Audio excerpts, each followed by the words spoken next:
Item 6A, which is the fiscal year 2024-25 proposed operating budget.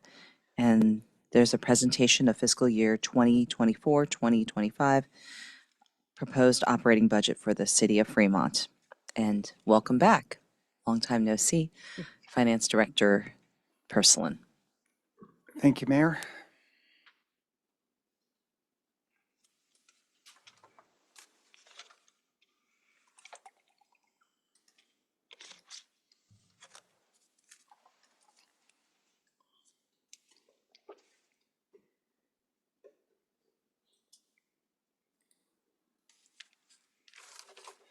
Can we bring up the first slide?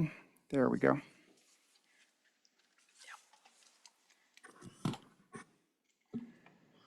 Tonight, we're presenting the proposed operating budget for fiscal year 2024-25. The city's budget is our financial plan for delivering services to the community over the next year.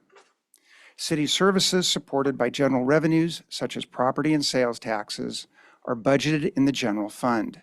Expenditures for these services, which include police and fire, total $276.3 million for next year. Services supported by user fees, such as plan checking, building inspection, and recreation classes, are budgeted in the development and recreation cost centers. Other services paid from restricted sources, such as grants and fees, are budgeted in special revenue funds. Two of the largest special revenue funds are Human Services and Community Development Block Grant. Finally, capital projects, many of which are paid from restricted sources such as state gas tax and counties measured B and BB sales tax revenue, are budgeted in capital funds. Expenditures budgeted outside the general fund total $163.9 million. This presentation includes an update on the city's economic and fiscal condition, an overview of the proposed budget, and some projections for the future. Next slide, please. The national economy continues to expand and create new jobs. Gross domestic product, or GDP, increased by 2.5% during calendar year 2023, with the last two quarters averaging close to 4%. Over the last year, the unemployment rate has increased only slightly from its historical low of 3.4% to 3.9% in April. Despite this strength, we know that the Federal Reserve's attempts to combat inflation by maintaining high interest rates have adversely impacted home purchases and business investment, and the advance estimate of GDP for the first quarter of 2024 shows slower growth. The impact of high interest rates on our local economy is illustrated by a 23% decline in real estate transactions during calendar year 2023.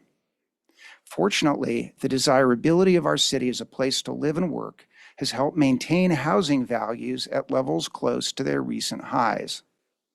Because property tax revenues for next fiscal year are largely determined by changes in ownership during calendar year 2023, the general fund forecast anticipates slower growth in that revenue category. Although the Federal Reserve Open Market Committee acknowledges that inflation has eased over the past year, they are not yet ready to begin lowering their interest rate target. When they do, possibly later in 2024, we'll likely see a pickup in economic activity. While the city's revenue forecast assumes continued increases over the next few years, the continuation of armed conflicts internationally and political polarization domestically creates significant economic uncertainties. Next slide, please. Because our budget is based on the core principle of fiscal sustainability, the level of services we can provide the community is constrained by our ongoing resources. To avoid the service disruptions that would result from temporary revenue shortfalls or expenditure spikes, the city has established a general fund budget uncertainty reserve, which acts as a kind of fiscal shock absorber. This proposed budget addresses a near-term revenue shortfall brought about by the overpayment of sales tax revenue by the state to the city during fiscal year 22-23. The $111.6 million you see in the sales tax row on the slide includes that overpayment. In the same row, over the next 2 years, the large drop you see reflects the state's reallocation of approximately $19.5 million. Those reallocations during the last quarter of this year and the first quarter of next year will reduce our sales tax revenue by about $12 million in each year. Combined with reduced ongoing sales tax revenue estimates, those reallocations will require the use of one-time funds to maintain the current level of services. Once the state has recovered its overpayment, our sales tax revenue will return to its normal ongoing level in 2025-26, projected at $72.9 million. Fortunately, the City Council's prudent decisions to set aside the general fund unreserved ending fund balance from fiscal year 22-23, to increase the general fund budget uncertainty reserve at the beginning of this fiscal year, and to further augment the budget uncertainty reserve at mid-year, provide us with the resources we need to offset the revenue shortfall. Our general fund forecast indicates that our ongoing revenues will again be sufficient to cover our ongoing expenditures without the future use of reserves beginning in fiscal year 2025-26. Property tax, about half of our general fund revenue, is based on values established on the January 1st lien date. That means that revenues for next fiscal year were determined by the real estate market during calendar year 2023. Under Proposition 13, assessed values of all real property adjust with the California Consumer Price Index with a 2% limit, unless there's a change in ownership or new construction. The CPI adjustment for next year's tax roll is an increase of 2%. As I mentioned earlier, high interest rates significantly reduced the number of property sales last year. So based on property transfer tax data and preliminary information from the county assessor, the estimated additional increase in value from changes in ownership is only 2.6%. A further estimated increase of 0.5% for the value of new construction reflects the continuing development activity in Warm Springs and other areas of the city. Sales tax revenues make up almost a quarter of general fund revenue and are estimated to total $55.4 million in fiscal year 23-24, increasing to $57.5 million in fiscal year 24-25. These estimates include the state's recovery of approximately $19.5 million of sales tax revenue it overallocated to the city, as well as the associated reduction of a projected $4.3 million in countywide pool revenue. As I mentioned, the increase you see in fiscal year 2025-26 reflects the return of sales tax revenue to its ongoing level. Business taxes are projected to yield $14.1 million in fiscal year 23-24 and include approximately $600,000 of one-time prior year collections. As we're seeing a slowdown in residential construction business tax revenue, the forecast only assumes growth in the non-development related business tax component, with projected revenue of $14 million in fiscal year 24-25. Franchise fees are expected to grow modestly over the next several years, with stronger performance from the city's solid waste and utility fees offset by the continuing decline in the cable television franchise. Hotel tax revenue is estimated at $6.1 million in fiscal year 23-24, an increase of only 1.7% from the prior year. After strong post-pandemic growth in the 2 prior years, occupancy rates and room rates appear to have plateaued in mid-2023. However, activity has been accelerating through March, and fiscal year 2024-25 hotel tax revenue is projected to reach $6.5 million. Charges for services are expected to remain stable over the forecast horizon.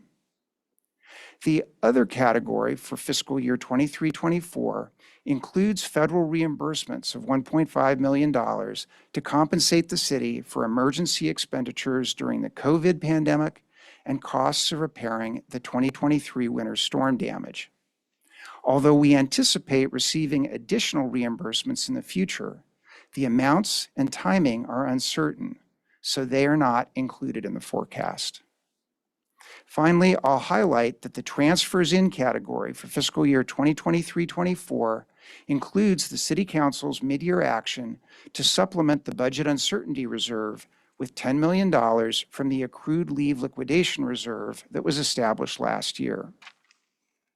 Excluding that $10 million transfer, as well as the federal emergency reimbursements and one-time business tax, our ongoing revenues are projected to increase by about 3.5% next year.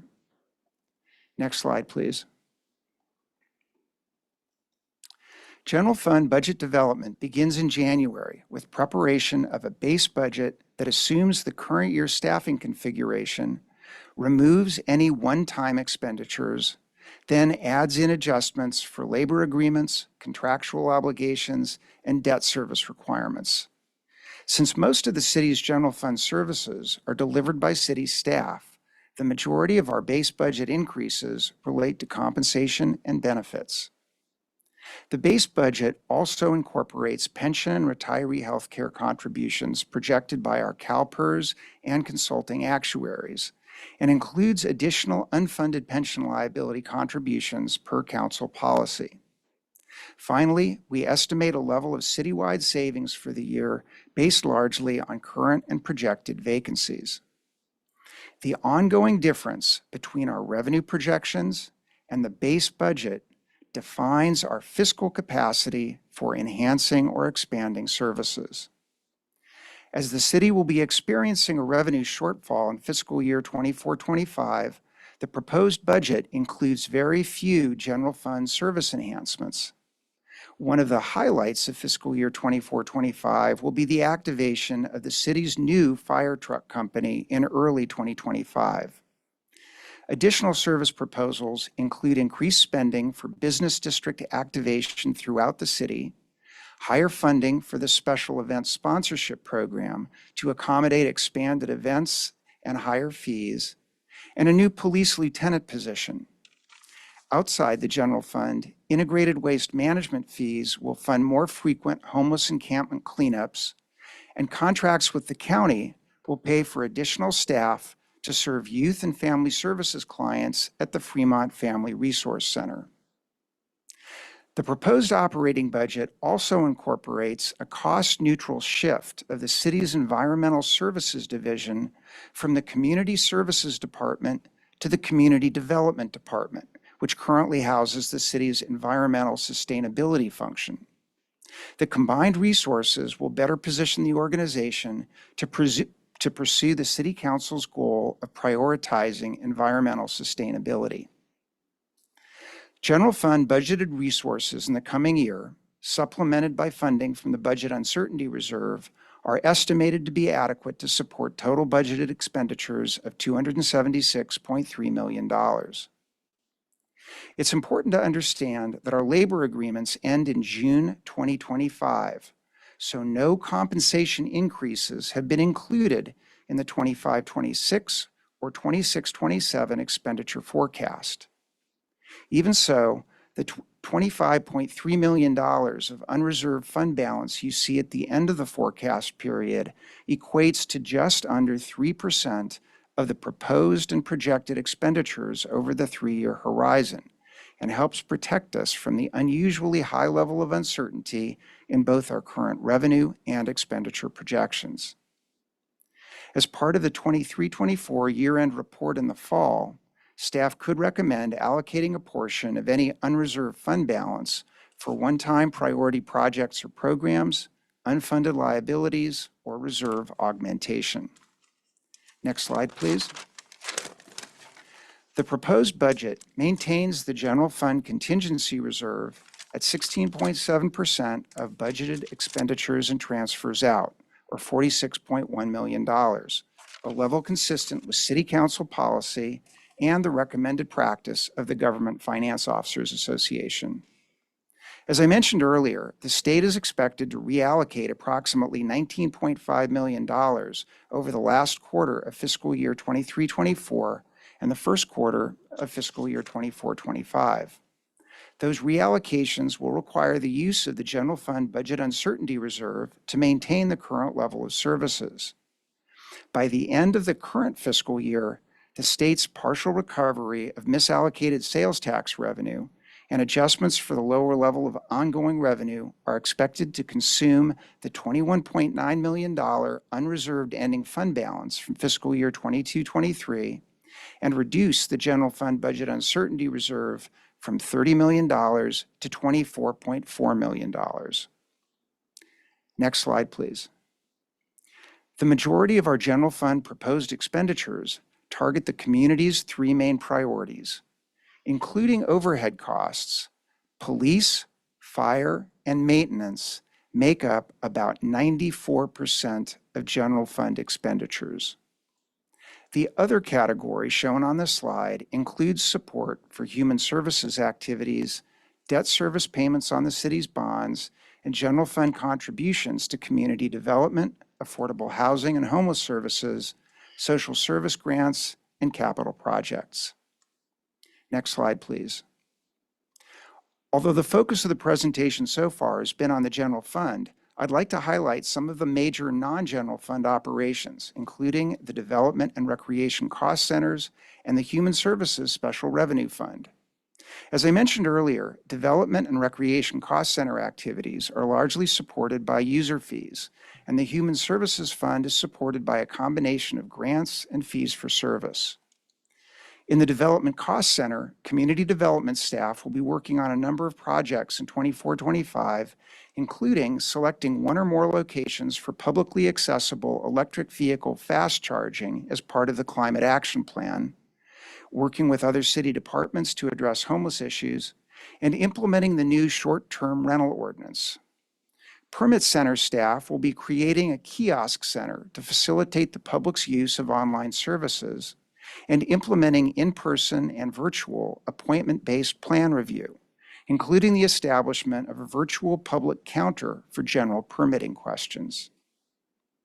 Public Works staff will be designing the new Central Park Community Center, replacing or upgrading park restrooms, finalizing the active transportation plan for improving pedestrian, bicycle, and wheelchair travel experiences, and expanding the traffic signal modernization program to coordinate signal timing on Fremont Boulevard, Auto Mall Parkway, and other arterial corridors. The Recreation Cost Center recently introduced online reservations for the Fremont Tennis Center and Central Park Pit facilities, and next year we'll be featuring a new Birthday Bash facility rental program and a new year-round youth theater program. Ongoing offerings include classes, rental facilities, and recreation opportunities at the city's parks, community centers, and the Aqua Adventures Water Park. Human Services staff will be serving Fremont residents most at risk of homelessness and eviction through the Keep Fremont Housed Stability Program, funded with the remainder of the Keep Fremont Housed grant funds. Staff will also be offering meals, classes, and support services at the city's two Age-Well centers, manage the Rent Review Board, maintain the Tri-City Workforce Training website, and coordinate operations at the Homeless Navigation Center. The Fremont Family Resource Center will continue to provide a wide variety of services to youth, family, and seniors, including the Spark Point and VITA programs. Next slide, please. The first column on the staffing table shows our current staffing levels and reflects changes made since the 23-24 budget was adopted. Those changes include the addition of a veterinarian and veterinary technician at the animal shelter, offset by the elimination of 4 detention officers, a maintenance operations director, and the movement of the Environmental Services Division from the Community Services Department to the Community Development Department. The second and third columns show next year's proposed staffing levels and the staffing changes by department. As you can see, the proposed budget would add less than 3 new positions citywide. The only proposed addition in the general fund is a police lieutenant who will be focused on public accountability, enhanced policing standards, emergency preparedness, and support for community field operations. A new human services specialist in the Human Services Special Revenue Funds will support mental health services to low-income children and families, and 2 part-time office specialist positions are proposed to be made full-time to address increased administrative and customer service requirements. These human services positions are funded through contractual agreements with Alameda County. At 4.5 positions per 1,000 residents, Fremont remains near the low end of per capita staffing compared with our neighboring cities. Next slide, please. To summarize, we anticipate that the economy and our local revenues will continue to grow at a moderate pace, tempered, at least in the near term, by high interest rates. The proposed budget balances a revenue shortfall brought about by the state's expected recovery of sales tax that overpaid the city last year. We're able to do that because earlier this year, the City Council set aside unreserved fund balance and augmented the budget uncertainty reserve. By making use of the reserves specifically established to address temporary revenue shortfalls, this proposed budget maintains essential services focused on City Council and community priorities. Additionally, the service level enhancements included in the proposed budget are consistent with the City Council's stated foundational principle of fiscal sustainability. Our general fund forecast indicates that our ongoing revenues will again be sufficient to cover our ongoing expenditures without the further use of reserves beginning in fiscal year 2025-26. Next slide, please.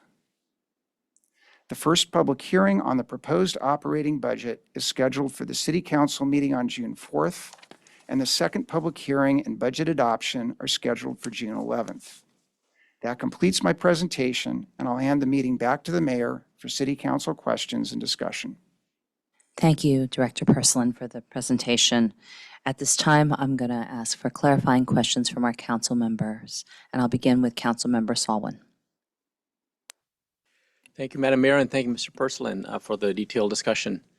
A couple of questions. So if you could just give us kind of the historical background on the reserves, because I think we only had one reserves at some point, and then we added a second budget uncertainty reserve. Do you have the historical context on that?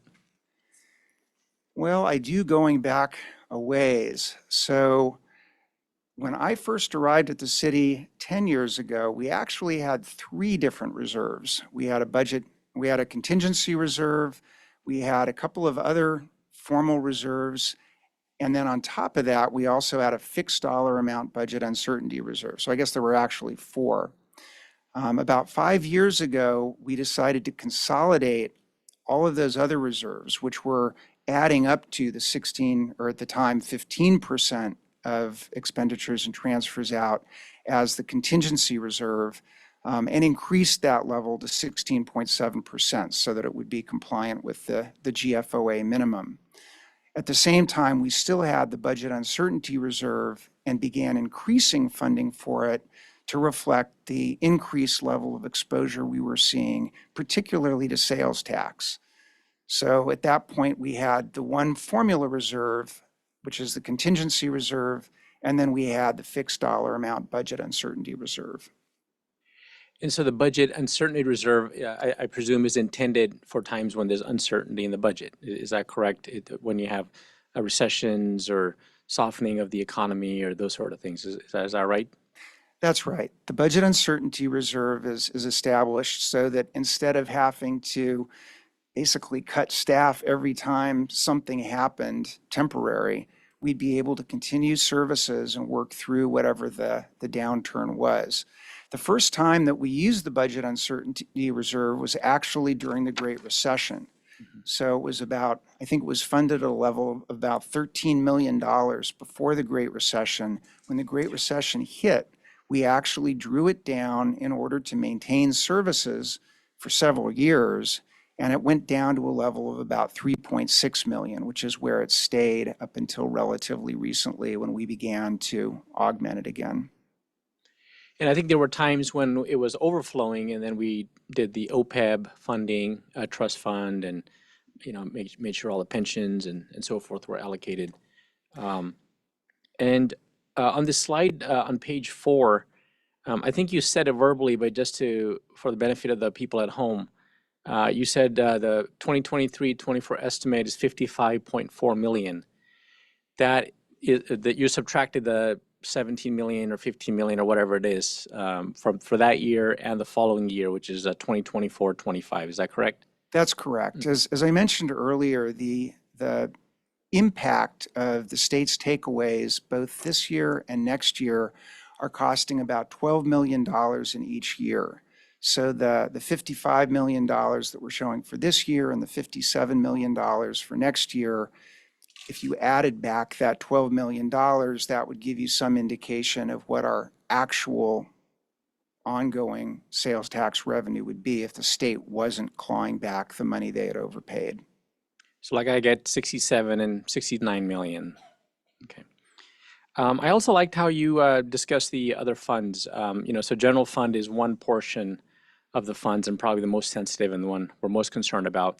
But we do have the development fund, which I think we still have a lot of programs ongoing, recreation fund, the human services fund, and we haven't even talked about the capital improvement fund as well, which it will happen later. Sure. In the operating budget document, which is the document that we've just published, we include a summary of the 5-year capital improvement program, which includes the 2-year capital budget. We adopt a capital improvement program every 2 years, and that really is the place where we address our capital needs. So the next time that we'll be looking at that, we're going to start working on it in the fall, and then the City Council next year will be considering a new update to the capital improvement program and a new 2-year capital budget. Thank you. So there was an individual who circulated an email about our city's serious budget crisis. And so I just had a couple of questions regarding that. One of the things that was mentioned was that there was a whopping $46 million deficit. Is that correct? No. As I've noted, we do have a revenue shortfall this year and next year as a result of the state taking back sales tax revenue that it overpaid in 22-23. But we certainly don't have any kind of a structural deficit. And there was some misallocation reference. Was the misallocation by the City of Fremont, or was it the state, or who was the party responsible? As we understand it, businesses misreported their sales tax to Fremont. The state has been working with those businesses over the last year to correctly allocate where those sales taxes should go. So absolutely not an error on the part of the city and not an error on the part of the state. It's just an issue that happens when businesses incorrectly report. And I do want to note, and I've mentioned before, that this happens relatively frequently. Mm-hmm. So particularly if you're a complicated business, if you have both brick and mortar locations and online services, it can be difficult to identify where to properly report your sales tax. And so on an ongoing basis, we're seeing the state basically catch people and then reallocate. And there was also mention about hotel and business taxes being dropping. Is that correct? Or because I didn't see that on the documents that you showed today. So as I mentioned, we've had coming out of the recession. So hotel tax was the source of revenue most heavily impacted by COVID. Mm-hmm. And we had double-digit increases in hotel tax revenue over the past 2 years. And what we're seeing in this year, certainly through middle of calendar year 2023, was that the occupancy rates and the room charges had basically plateaued. So revenue really flattened out. So right now we're projecting less than a 2% increase for the current year. But when we look month over month, as we do, what we're seeing is that things are now ramping up over the last probably 3 or 4 months. So it looks like we're starting to see more, of a recovery going on in hotel tax. Business tax, what I was really referring to was that our revenue staff, as you are probably aware, spend a lot of time auditing to make sure that we're getting the correct business tax from our local businesses. And during this current year, they've been working with some local businesses and have identified and collected about $600,000 of prior year business tax that should have been reported and paid. So we're getting one-time revenue in the current year. So if you look at the $14.1 million that we're projecting to receive this year and compare that with the $14 million that we're projecting for next year, it looks like, there's not much going on there. But if you take out that $600,000, that's actually a pretty decent increase. But it doesn't sound like it's dropping. It's going up, but very nominal, like 2% increase. That's right. It's increasing. And so with this having to pay the money back, what services specifically were cut?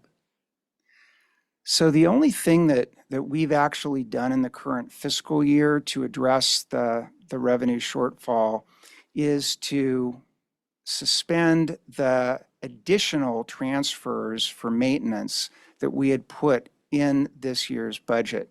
So earlier you had alluded to the fact that, we had taken one-time money and used it to do some things like make an additional OPEB contribution. We paid down some of the city's bonds. We established a accrued leave liquidation reserve.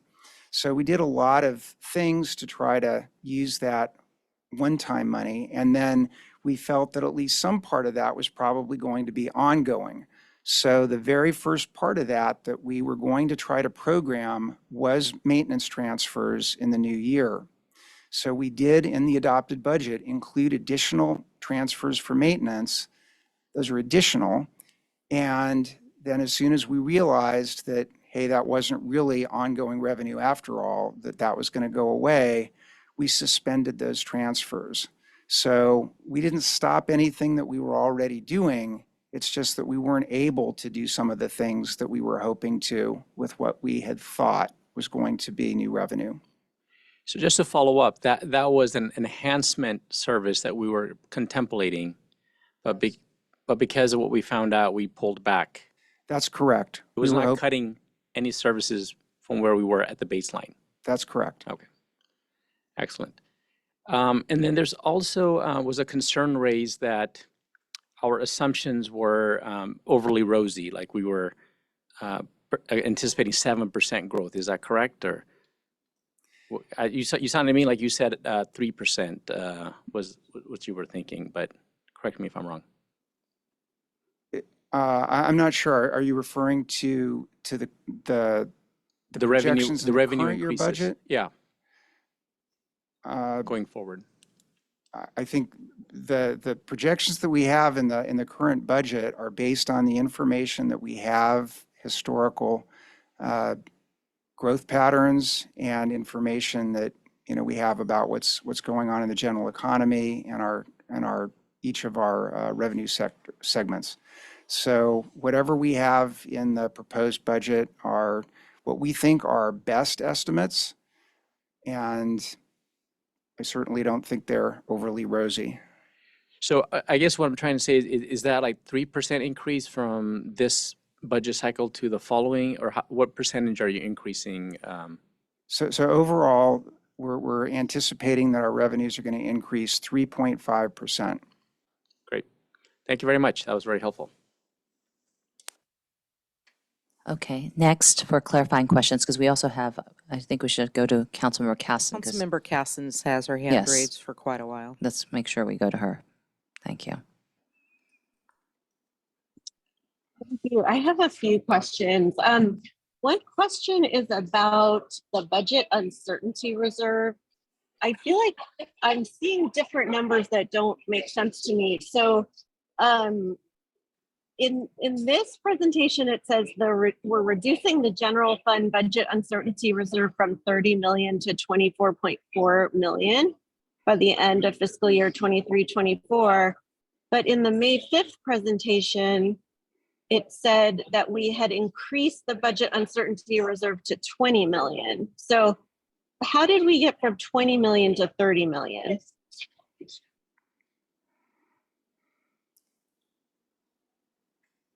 Are you referring to the March mid-year report presentation?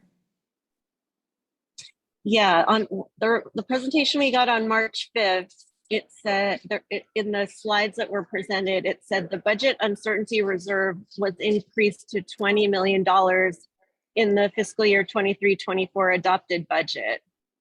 That's correct. So in the adopted budget, the City Council increased the budget uncertainty reserve to $20 million. As part of the mid-year report in March, the City Council took action to transfer $10 million from the accrued leave liquidation reserve to the budget uncertainty reserve, which increased it to $30 million. Okay, got it. Thank you. So we'll be ending next year with a budget uncertainty reserve of $6 million. Is that something to be concerned about? That seems pretty low. So $6 million may be less than what we would fund it at, but it also reflects the fact that the big source of uncertainty in future revenue that we've been looking at for the last several years has been sales tax. So we saw sales tax ramping up, and over the last several years, we've increased the budget uncertainty reserve more or less in step with that ramp up. The fact now that have addressed that big ramp up in sales tax suggests that we probably are facing a lower level of revenue uncertainty than we were before. So I don't know that $6 million is a cause for concern. As I mentioned earlier tonight, for many years we were carrying $3.6 million in the budget uncertainty reserve. So in the 25-26 proposed budget, we'll reevaluate the level of risk that the city's facing and probably make a recommendation at that time about whether we need to increase the budget uncertainty reserve as part of that proposed budget. Thank you. And then I just want to set the record straight on some of the things that Councilmember Salwan was asking about. In terms of the $46 million shortfall, that was the difference between the projected budget and the actual budget. That is correct, right? $46 million difference in the projections and what it's looking like it will turn out to be. So I'm not sure of the context of this $46 million. When I presented to the City Council in March, it appeared that we were going to have a larger revenue shortfall than it turns out that we really do. So if that's what's being referred to, then I would say that that was basically old news at this point. So the adopted budget was 285.3 million. And the actual, in terms of revenues, and the actual is how much? 260. So I'm going to take a look at my slides for a second because I want to make sure that I don't misspeak.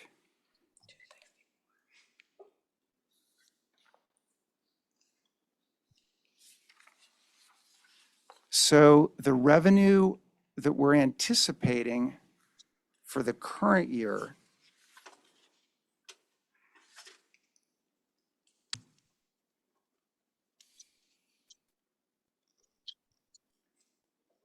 is 287.5, or I'm sorry, is $264.4 million.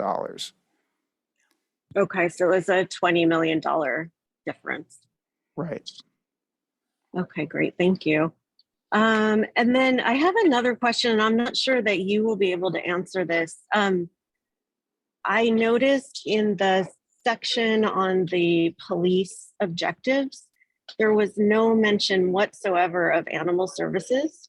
The council directed the police department to implement a kitten foster program and a TNR program.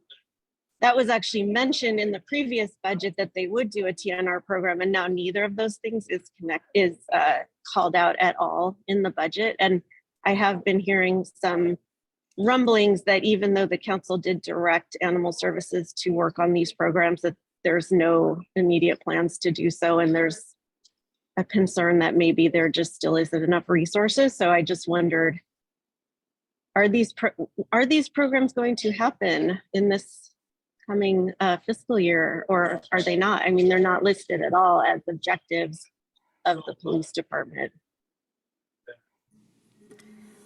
Chief Washington is on, and I'll refer that question to him. Good evening, everyone. Hopefully you can hear me okay. You're good. Okay. Yes, so we are having constant conversations, to your point, Council Member Casson, about all of these initiatives that we received from the April 4th meeting that we had.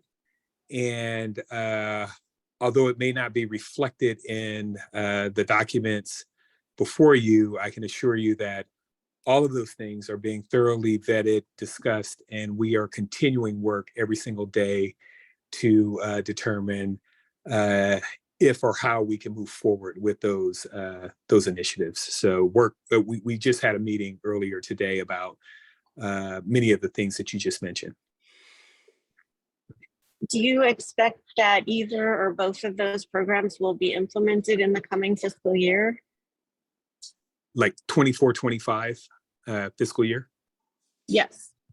Yeah, so I think as I mentioned before it's all contingent upon, whether or not we get our staffing stabilized, which it looks like it has, and our ability to implement some of these initiatives. So the staff has actually prepared a document to respond to some, all of the questions and comments that the council had presented on April 4th. So if it's feasible, if it's humane, if it aligns with the, obviously the council's direction, we're certainly going to move as quickly as we can to implement those objectives. What would you say is the percentage likelihood that a TNR program will be started in the coming fiscal year, if you can possibly estimate that? That's difficult to put a percentage on that, but all indication is that, first of all, we have to get the support through the approved veterinarian position. That's key. So we have to get the foundation and the infrastructure in place really to support that type of initiative. So the sooner we can get those positions in place, I think the sooner we can move on these initiatives. So we're kind of at the mercy of some of the staff that was recently approved in animal services. And, the faster we can get those resources in, I think the faster we can, I would be better prepared to answer that question. Okay, well, I'm just really concerned that it was included as a priority in the previous fiscal year budget, and it's no longer included, even though it's something that the council specifically directed to happen. So I just hope maybe that can be changed in the final version. So anyway, thank you so much. Thank you. Next, clarifying questions. Councilmember Cox. Thank you. I would like to follow up. Thank you for your presentation. And I wanted to find out, in terms of the federal reimbursement for the winter storms and COVID-19, you mentioned we had received $1.5 million. How much more is still owed to us? So for COVID, we had we basically broke our costs into 3 projects. We've received cash reimbursement for one. We're waiting on, they've obligated, but we haven't yet received the cash for the second. We have about $140,000 remaining for the third project, which related to the shelter, non-congregate sheltering that we were doing. With regard to the winter storms, we have a much longer list of projects, and although we have received reimbursement for a couple of those, it's going to be a while before we receive the rest. One of the issues is that we're, kind of constantly negotiating with FEMA over what costs they'll actually reimburse. So I don't want to get ahead of myself and, make a claim about what we're going to get. Based on our COVID experience, we did have to take a haircut on a couple of those things. So, we know that we've spent, or we will have spent, probably somewhere in the $3 million range for the winter storms. I'm hopeful that we'll get most of that reimbursed. But as I said earlier, the timing and the amounts are really uncertain. And how much is, I guess I'm a little confused. What is still left for COVID reimbursement? So we had a program where we provided what's called non-congregate shelter for people at high risk of COVID. I just want the dollar amount. Oh, sorry. It's in the $130,000 range. I think it's like $139,000, if I'm not mistaken. Okay, that's still left for us to be made whole. That's correct. Okay, thank you. I had some questions. I was catching up on as you were reading out about with the Fremont Police that they're adding an additional staff. And I think I caught one that I think it was a lieutenant position. And part of my question is that I know from our council retreat, it was talked about that our vacancies for the Fremont Police Department with police officers was about 30 vacancies. And I was trying to find out if some of that additional staffing, why not try to see how we can increase recruiting and some sort of recruiting bonus, turn some of that one position into using it as a recruiting bonus to be competitive in recruiting some of our Fremont police, because in other counties and cities, they are giving away a lot of bonuses and other lucrative or creative ways to hire and retain. I know some of it may sound like it could be possibly negotiations, but I think that recruiting part is a big piece that if we're at around 30, I don't know what it is now, the current vacancy number, but I'm concerned that it could get worse, especially over the summer as we get into new budget year, that we could lose more people because they've got more money to lure people away that are more experienced. The chief and I share your concern.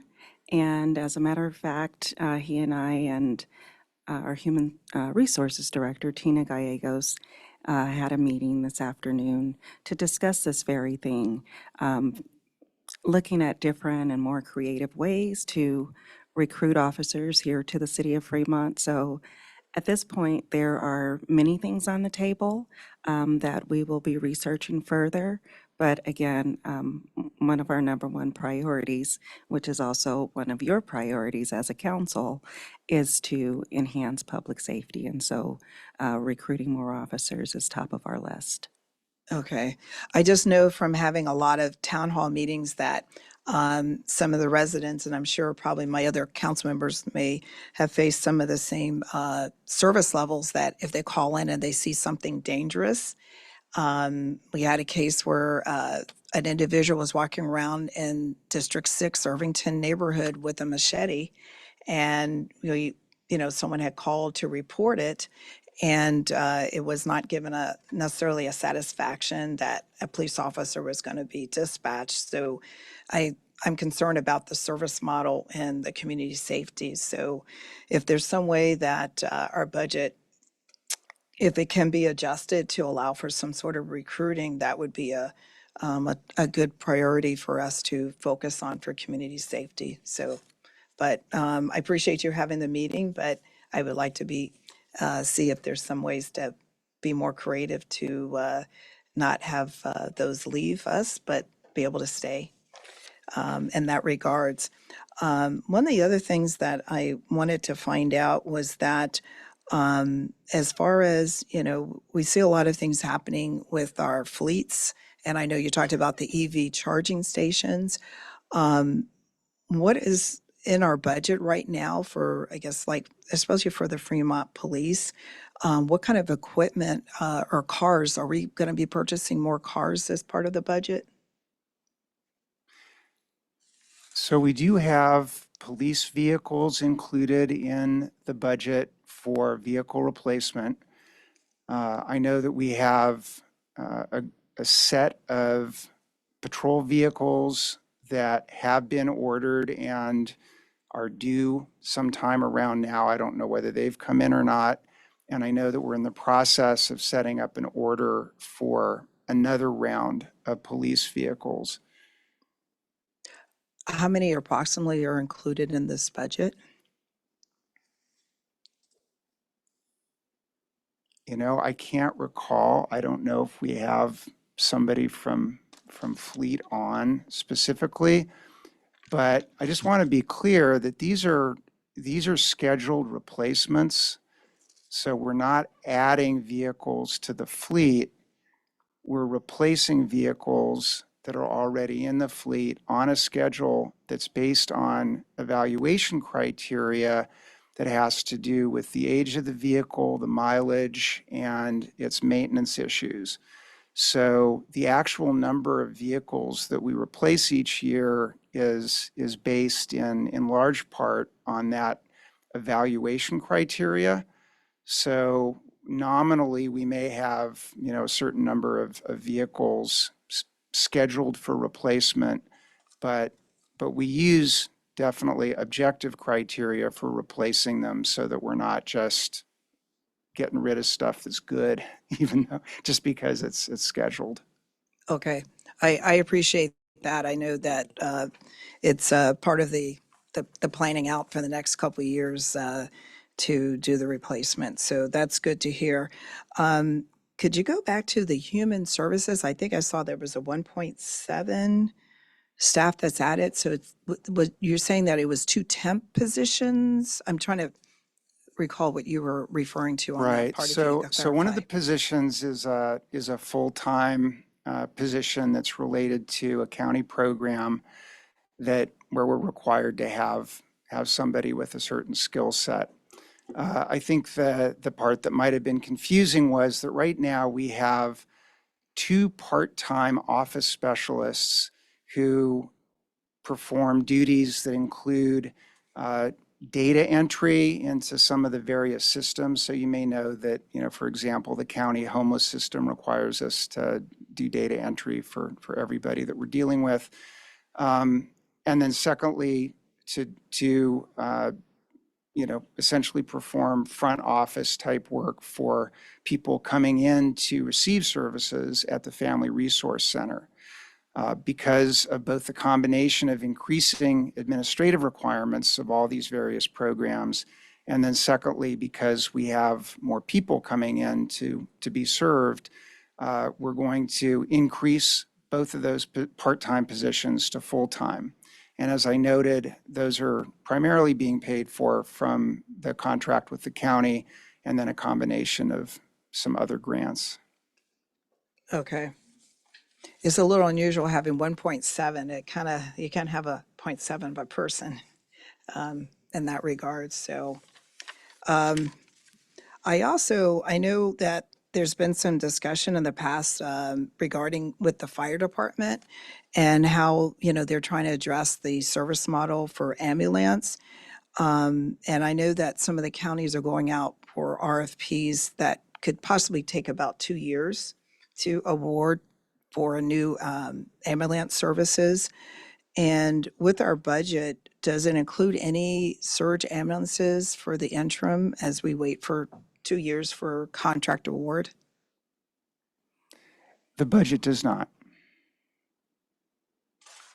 Okay. Is that something that the fire department decided not to do and still maintain the model that they had proposed before to maintain for the next 2 years?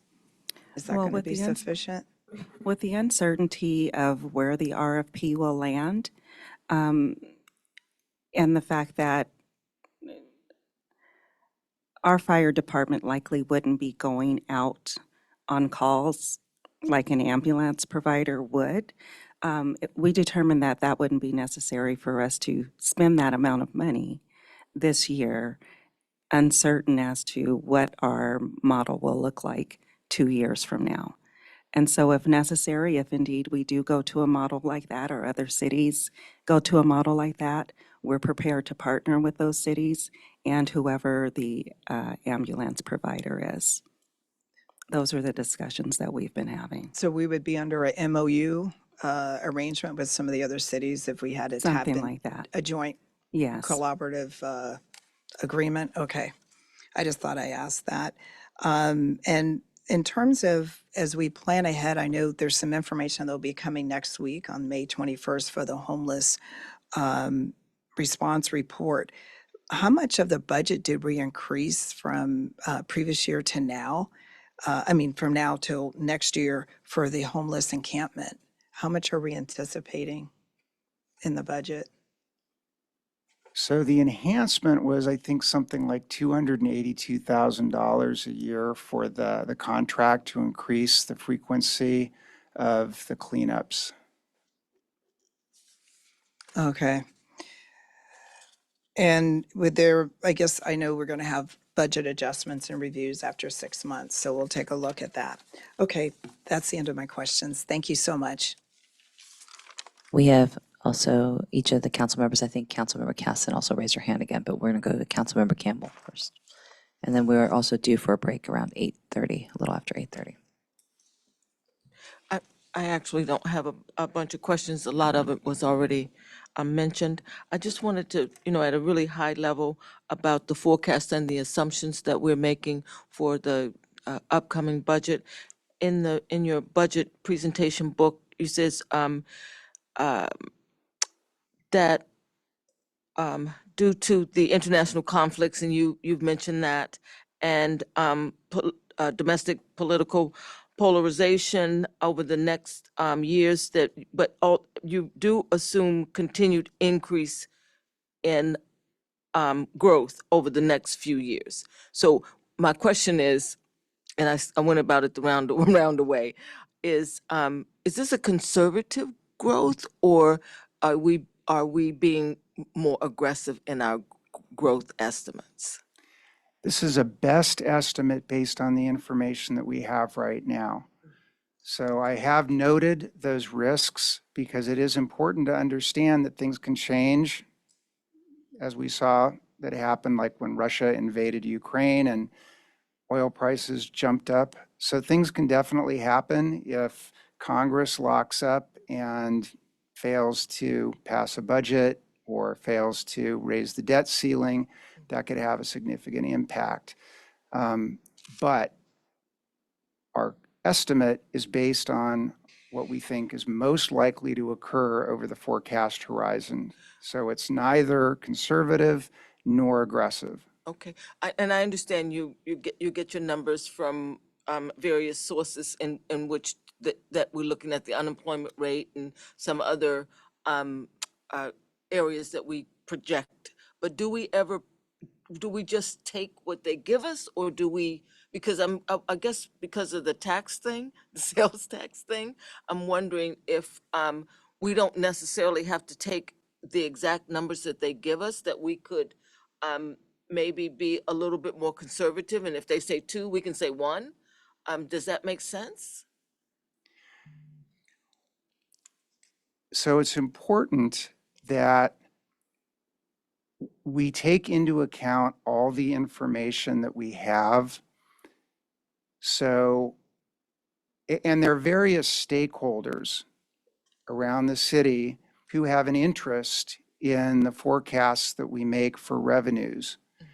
So if we were to be overly conservative in our revenue forecast, there are stakeholders that would be concerned that we're underplaying our ability to deliver services to the community.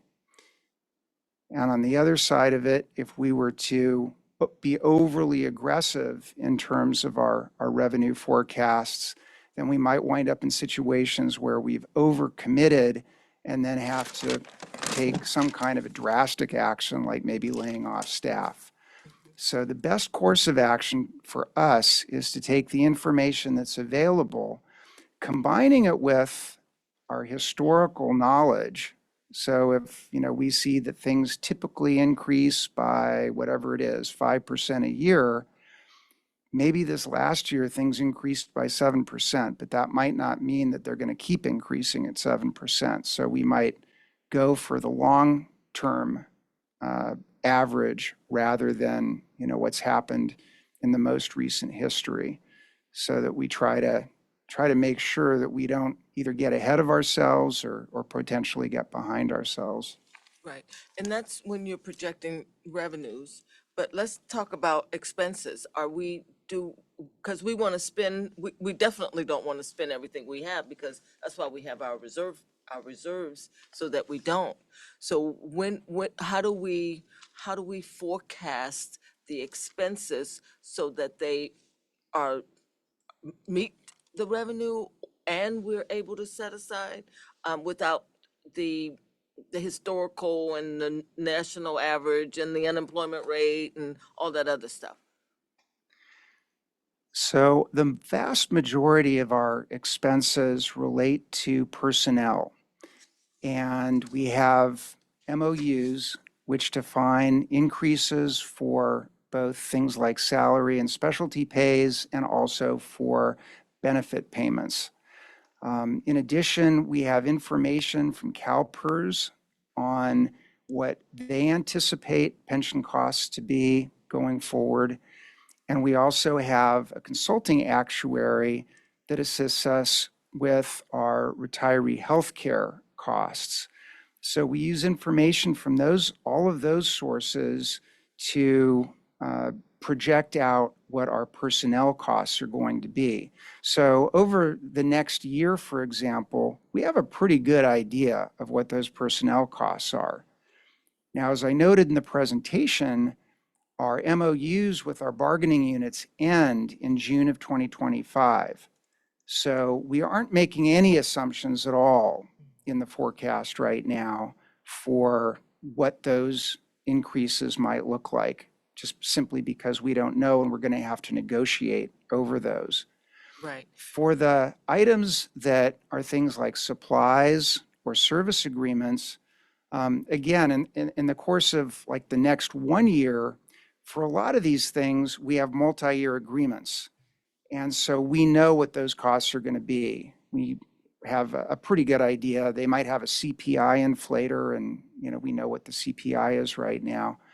Going out farther, we do have to make assumptions. And so we might make an assumption like, we think that our supply costs are going to increase at about 5% a year. But I would highlight that the impact of those kinds of projections is relatively small because, again, in the grand scheme of things, the vast majority of our costs relate to personnel. Great. And speaking of personnel, does this forecast project vacant positions as well? So this does include a vacancy savings assumption in each year.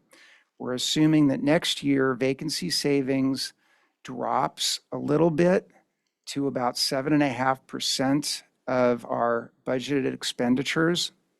That's less than what we're seeing in the current year. Current year is looking more like about 7.9%, but 7.5% is where we were last year. So we think it's probably a reasonable thing to think. And then we're projecting it to drop back down in the following 2 years to levels that are more consistent with the longer term average. But again, this is all, once you get out beyond a year, you're really talking about things that can change significantly within a relatively short period of time. So, if vacancies don't come down, then we'll have more vacancy savings in next year's proposed budget. But if we are successful in our recruiting efforts, then maybe we'll be able to lower the savings even more. Do you, when you're preparing your budget, you anticipate with all, speaking back on staffing, because you have your staffing projections here, so you base your projections on these particular numbers, right? And then at the end of the period, you say, well, I didn't have 172 employees, so that's my vacancy savings at the end of the period. So the vacancy savings is the difference between our budgeted personnel expenditures and what we actually spent, which is essentially what you just said. Okay, and then I wanted to note that because we did have this clawback, is what you're calling it, we have not really increased our staffing at all, our projections for staffing, other than the 1 lieutenant and the 1.7 human services. Does that present a problem for us for the 24-25 fiscal year, given that we need more police officers, but this doesn't indicate that we will get more police officers or any more staff for that, because it's pretty flat from what we have 2023-24 estimate. So this is definitely flat. But as has been mentioned earlier, we also have a very high vacancy rate. So adding more positions when you already have a lot of vacancies doesn't necessarily deliver more services to the community. So in fact, 24-25 might be a nice pause to give us an opportunity to reduce those vacancies and to get our staffing up to the authorized positions. And then hopefully we'll be ready to move forward and be successful in increasing staffing in future years. Yeah, that's probably the missing element here. We don't see the vacancy rate to be able to determine whether or not we're at this projected staffing level or not. So thank you. Clarifying questions, Councilmember or Vice Mayor Shao. Thank you, Madam Mayor. Thank you for the presentation. And I just think that my question for overall picture of this budget proposal has been answered. However, I do have some questions about very little details. Forgive me in advance. If you don't have the answer, no problem. Just follow up with me with emails offline.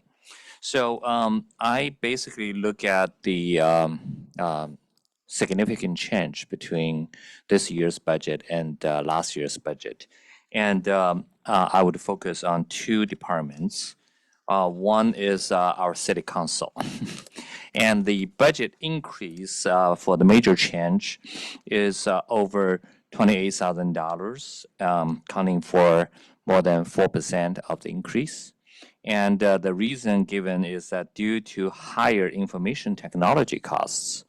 I understand that the information technology cost is allocated among all the departments. In other words, the city council should not solely shoulder the cost for information technology. But given that assumption, and given that just the very small portion of the budget, less than $1 million of the budget, we even have to burden the increase of $28,000 of increase on the information technology cost, which is on page 138, top of the page, if you have the same binder.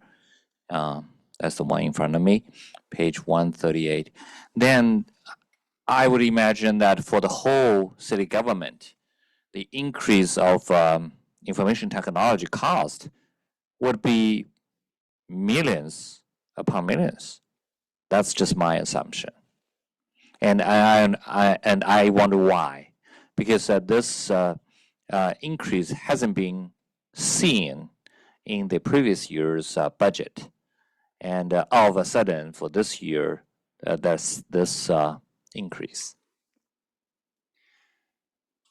Because that's probably a more complicated question, I think I'm going to get back to you and the rest of the council on that later, rather than trying to talk my way through it tonight. Thank you very much. Yeah. As I said, I apologize in advance. I should have, sent you the information before the meeting. Otherwise, I shouldn't expect an answer during the meeting. Sort of like taking you by surprise. So any follow-up information would be welcome. Okay.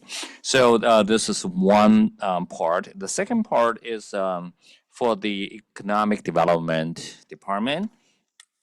And likewise, in the same folder, if you turn to page 166, and overall, there's a 15% increase of the budget for that department. But what concerns me is more of the increase of salary and benefit by over $134,000. My understanding is that that department has only the FTE of 5 people. So if you do the math, the increase of salary and benefits for each FTE would be over $26,000. And my recollection is that we only gave 4% of annual increase for the salary and benefit. So this certainly would be an abnormal number. And I just wonder why, because 15% versus 4% is a huge difference. I had that same question when I saw that table. So I did some research. It turns out that we had vacancies in the Economic Development Department when we did the budget last year, and we budgeted those vacancies at the low end of pay for those classifications. We hired highly qualified people and wound up bringing them in at higher level pay than what we had originally budgeted. And then secondly, we had somebody who was in there who also got a step increase during the year. So when I went back and looked, I could see that, okay, we budgeted really low and we wound up hiring people that cost more. That's really what was going on there. Okay, thank you. Seems like, you're prepared for this answer. I just hope that, the other departments don't, have the same practice so that, overall our labor cost would be more than budgeted. One department probably is just, anomaly. Anomaly. Yeah. Thank you so much.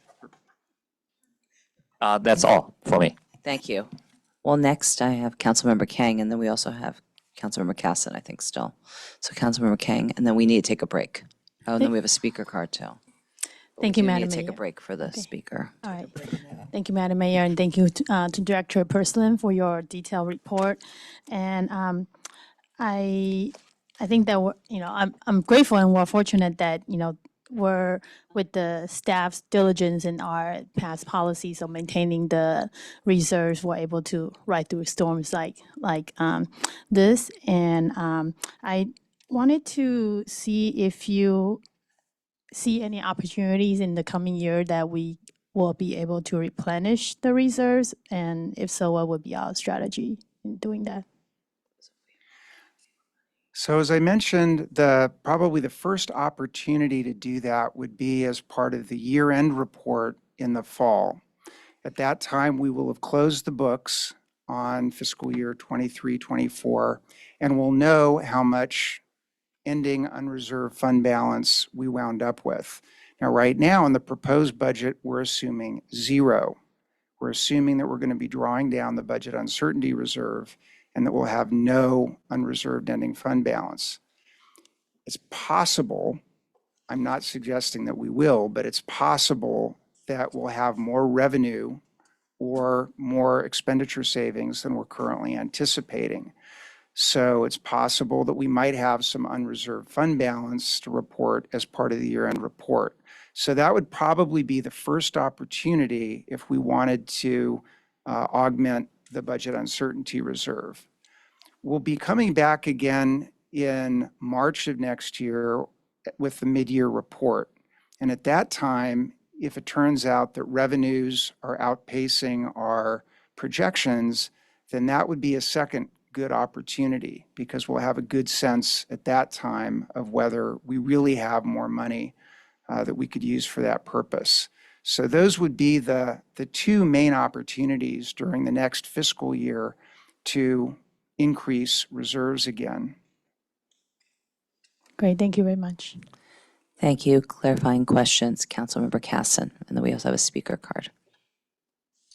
Thank you. Yeah, I just, based on my questions earlier regarding the difference between the original adopted budget and the estimated budget, it caused me to look back and see the difference between what was reported on March 5th and what was reported on May 14th. And, you know, on March 5th, it looked like the difference was 46 million, but now the change I'm seeing to the estimate, it went from 239.3 in revenues to 248.3 in revenue. So an additional about 9 million.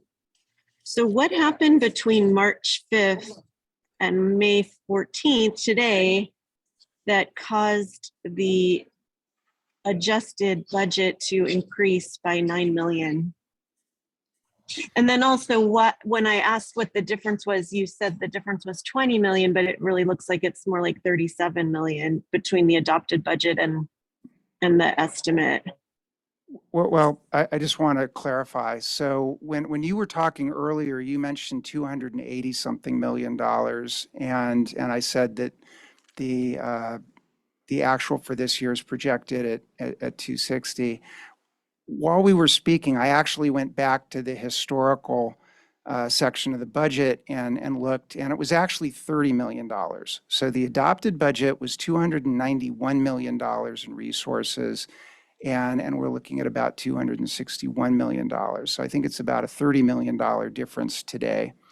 And the difference is really just information. So as I typically say as part of the mid-year report, we're receiving new information all the time, in particular new information about sales tax revenue, new information about property tax revenue. And one of the big swings in property tax revenue is that we get information about supplemental property tax. So as I think you know, the secured property tax is based on the assessment roll that's delivered in July each year. And so we're able to, once we have that, we have a pretty good sense of what our secured property tax revenue is going to be. But supplemental property tax is based on actual sales of property. And so we don't have that kind of clarity, and the information comes in more sporadically during the year. So as we get new information about supplemental sales tax, that will cause us to change our property tax estimate. So sales tax information coming in, property tax information coming in, and then some of our other revenue streams like hotel tax or business tax, we get more frequently. And so, we're doing the March presentation based on information that we've received basically through February, because we have to finalize the report and deliver it to council in a timely manner.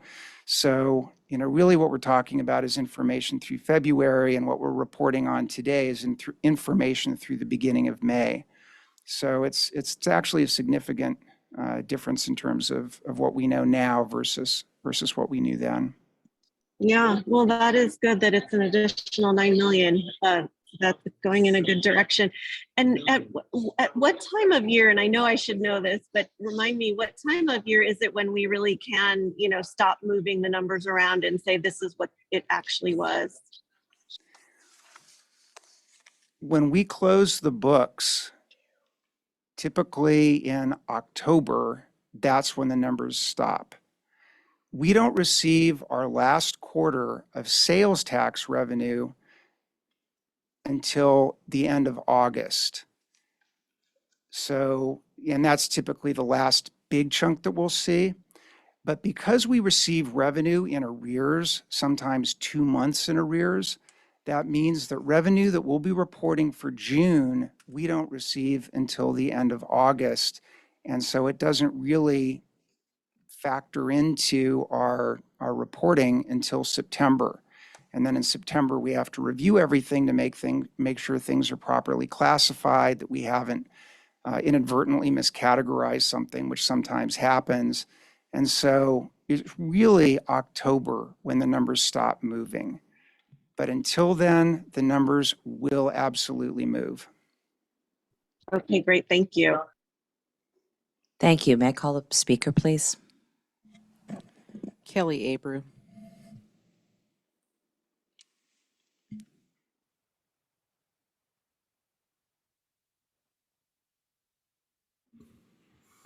Yeah, so the city wants you to think that we're looking, doing complicated things to forecast expenditures. If you look back at the expenditure forecast over 10 years, which I have, and looked at all the expenditure forecasts, they always just go up a little bit from where you were before. So you always see a nice, steady, smooth increase. Now, if you start in 2022, the middle of 2022, June of 2022, and then compare it to last year, and then compare it to this year, so if you go from you would be going from $212 million in expenditures to last year in 2022, 2 years ago, to $260 million in 2023 to around 255 right now. And next year they're forecasting again about 260. So that means we're going from a low level to 25% higher.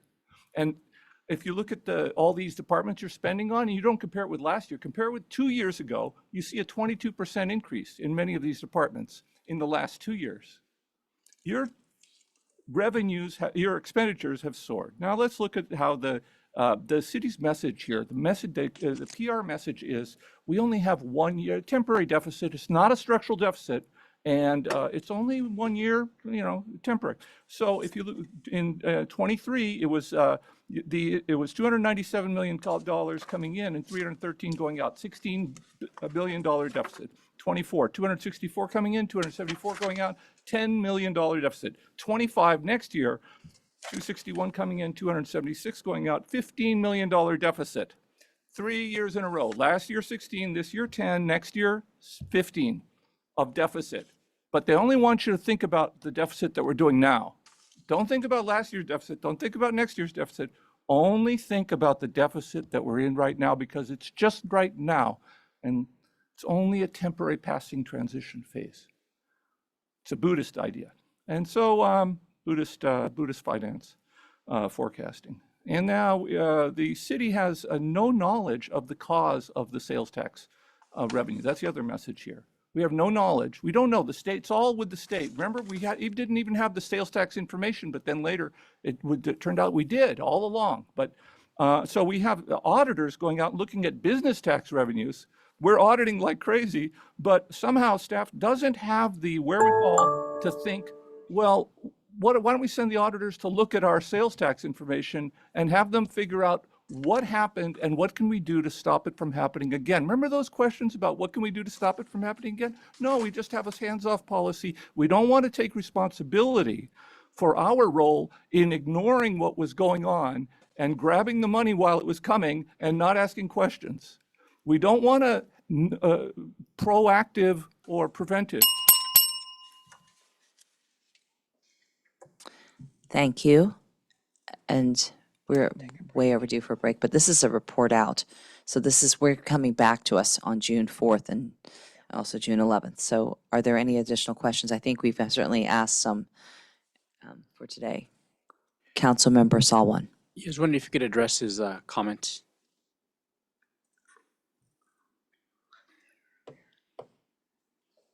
I don't really know where Mr. Abreu is coming from exactly, so I really can't talk to what he's saying. I think he has a narrative, and I can't really, I just can't say much about it. I mean, what we have in the budget document, as I've said, is based on the information that we receive and our, and all of the knowledge that we have. I would note that sales tax revenue is collected by the state. The state is responsible for auditing sales tax revenue. The city has a voter-approved business tax and a voter-approved hotel tax. My staff are responsible for auditing hotel tax and business tax because those are city taxes. We are neither responsible nor in a position to audit sales tax.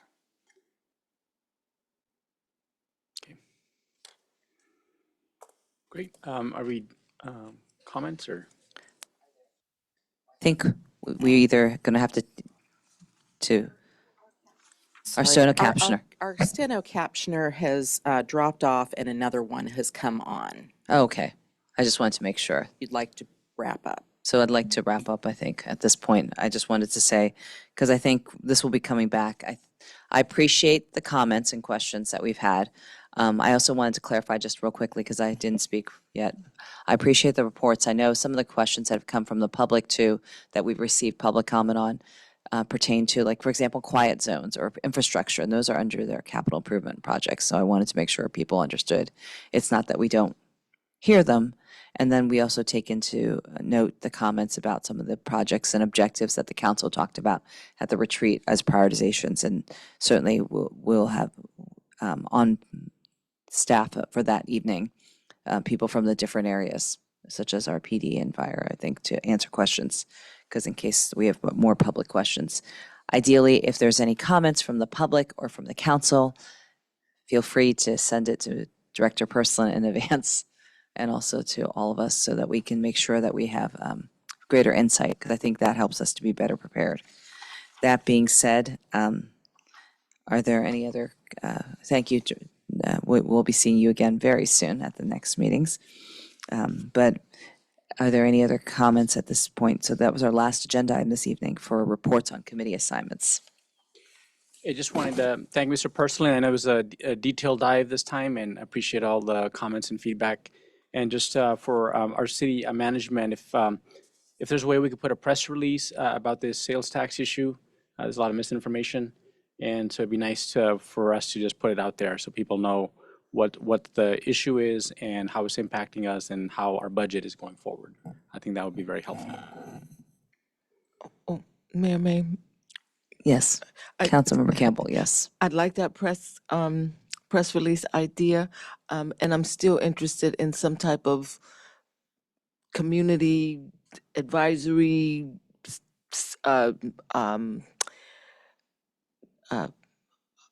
city manager budget conversation, so that the public is aware of how the process works, when we do it, how they can put in their comments, would be very helpful.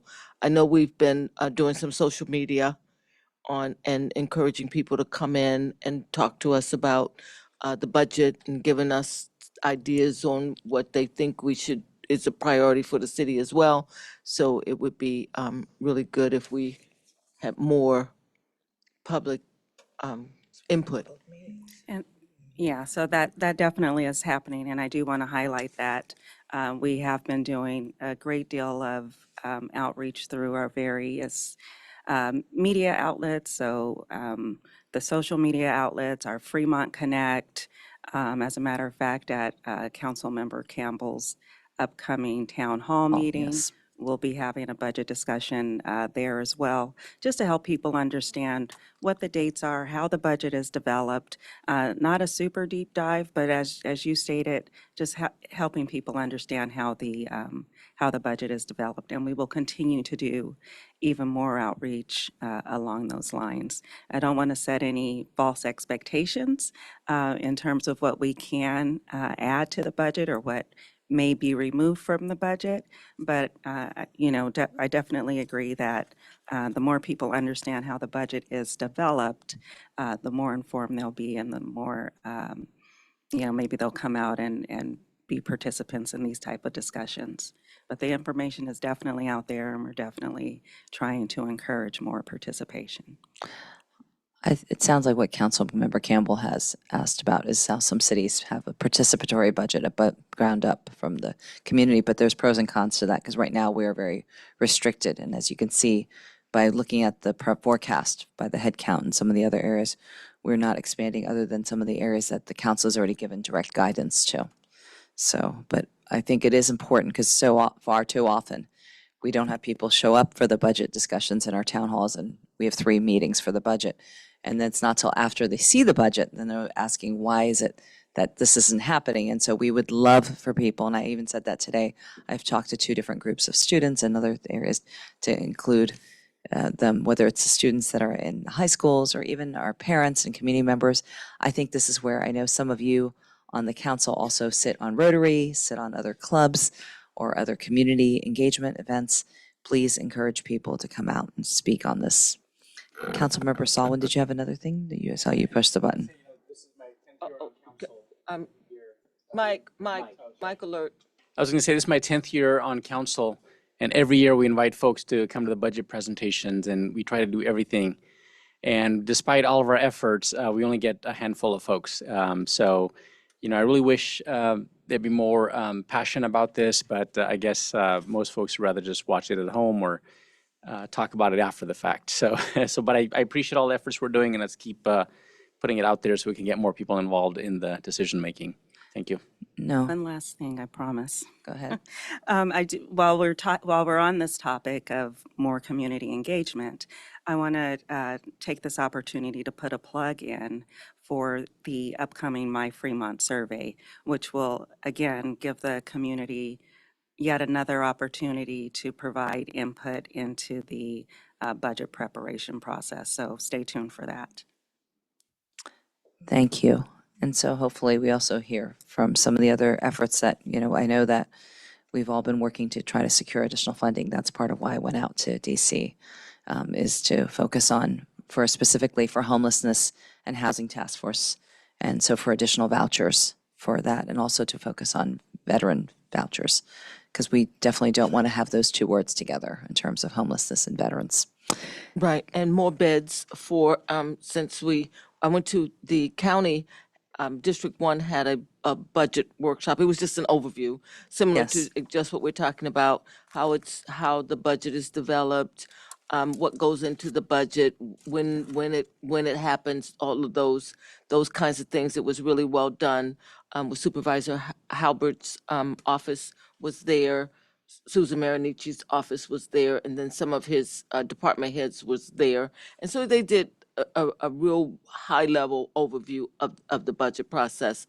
But I think one of the things that did come out of there was the fact about homelessness and transitional housing and overnight beds, and our inability to have those in Fremont to help our unhoused community members. So I think the more conversations we have with our county and state partners, we should be able to hopefully get more funding around our unsheltered population and community members. Well, as a teaser, I guess there will be some projects that will be coming before us. I know that specifically I've looked at that. Whether it's in the past, we've looked at notice of funding availabilities, because it's not agendized, so I can't talk about it, but there are projects that are coming in that are using vouchers and are proposed to use vouchers to make those happen. So with that, I thank you all for the reports, and I thank our steno captioner for staying on. And at this point, I'm going to adjourn the meeting. Thank you.